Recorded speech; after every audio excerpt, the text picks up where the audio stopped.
আলহামদুলিল্লাহ প্রিয় দর্শক, এই ভাইয়ের কাছ থেকে এখন আমরা আলিফ বাতা এই হরফগুলো শুনব। তাই আসুন আমরা হরফগুলো শুনি, দেখি কেমন করে আমার এই ছোট্ট ভাইয়েরা মক্তবে কি শিখছে, এটা আমরা এখন জানবো।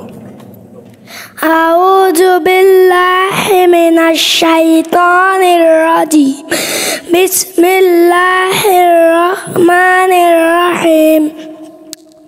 আলিফ বা তা সা জিম হা খ দাল জাল র জা সিন শিন সাদ দাদ তা জা আইন গাইন ফা কফ কাফ